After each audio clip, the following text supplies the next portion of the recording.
20 ایول президенти ҷумҳурии тоҷикистон пешвои миллат муҳтарам эмомалӣ раҳмон бо мақсади шиносоӣ бо вазъи зиндагии мардум, ифтитоҳи як қатор иншооти таъиноти гуногун ва суҳбат бо аҳли заҳмат бо сафари корӣ ба ноҳияи Мир Саид Алии Ҳамадонӣ ташриф оварданд. сафари кории президенти кишвар муҳтарам Эмомалӣ Раҳмон бо ифтитоҳи бинои раёсати молияи Вазорати молияи ҷумҳурии Тоҷикистон дар ноҳияи Мир Саид Алии Ҳамадонӣ оғоз ёфт.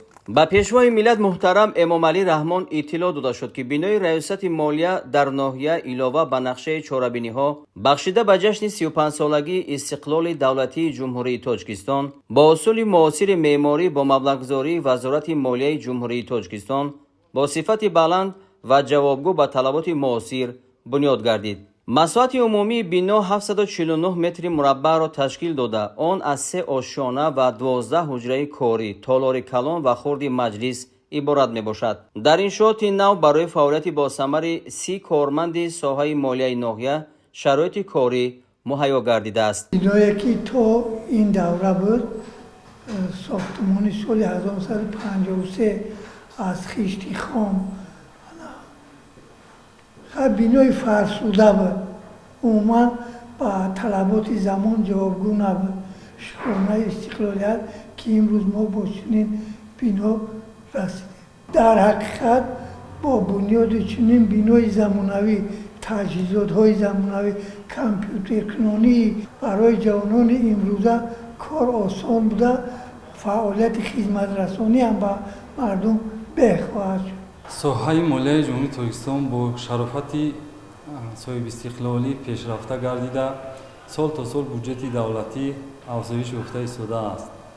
боиси хурсандии мо кормандони раёсати Вазорати молияи ҷумҳурии Тоҷикистон дар ноҳия аст имрӯз, ки аз ҷониби пешвои муаззами миллат президенти ҷумҳурии Тоҷикистон муҳтарам Эмомалӣ Раҳмон бинои нави замонавии раёсати Вазорати молия дар ноҳияи Мир Саид Алии Ҳамадонӣ бо тамоми таҷҳизотҳои замонавӣ кушода ва истифода дода шуд.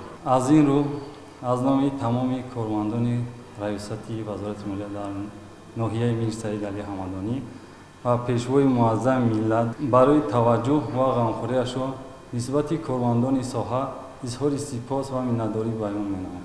аснои шиносоӣ бо шароиту имконоти корӣ дар бинои нави раёсати молияи ноҳия сарвари давлат муҳтарам Эмомалӣ Раҳмон ба сифати корҳои сохтмонӣ баҳои баланд дода, кормандонро барои татбиқи босамари талаботи молиявӣ, мақсаддор истифода бурдани маблағҳои буҷетӣ, роҳандозии дақиқу дурусти ҳисоботи молиявӣ ва омӯзиши низоми муосири молиявӣ вазифадор намуданд.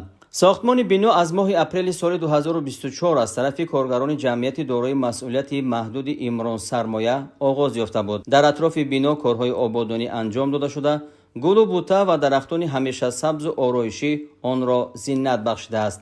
роҳравҳои назди бино сафолакпӯш карда шудааст. намои берунаи бино ва қомат афрохтани он ба ҳусни маркази ноҳия зебоӣ тоза зам кардааст.